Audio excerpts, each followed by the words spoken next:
Many years ago, at the gateway to heaven, there was a unique inquiry made by a man who had only just arrived there. He had lived a good life and was therefore pleased to find himself affront the pearly gates, ready to ascend into the light and love of the afterlife.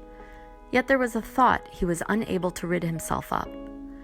The gatekeeper, being of course quite observant, noticed his trepidation, asking, "What's the issue? You seem troubled.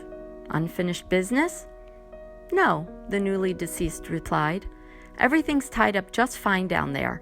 It's just that I find myself wondering what hell is like. I've never really believed in heaven or hell while I was alive, so I find it somewhat troubling that these places actually exist."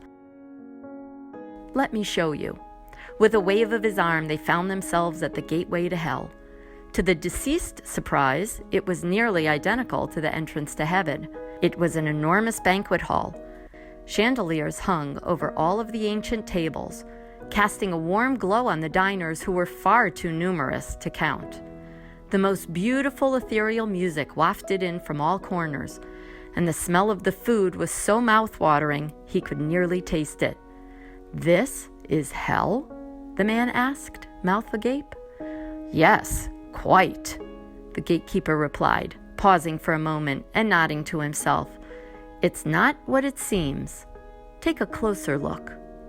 The man did so, examining the tables with a little more scrutiny. Suddenly he noticed something disturbing. The cutlery was not separate from the guests, but actually extensions of them.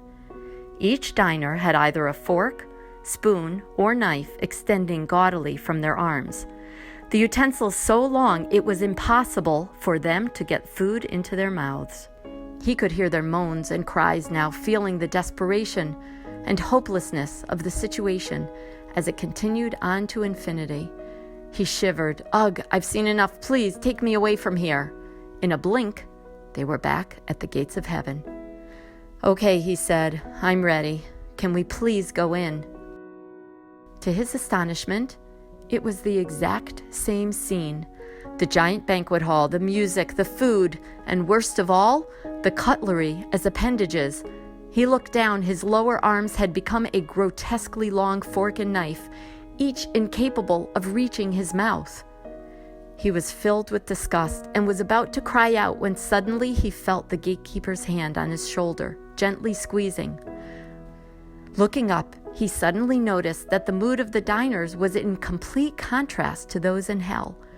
There was a nearly palpable atmosphere of love, sharing, camaraderie, and delight. Tears filled his eyes. Everyone everywhere was dining merrily, their faces bright and rosy, creased with laughter and warm with joy. Their bellies were plump, and their eyes shone with life. They were partaking in every aspect of the feast.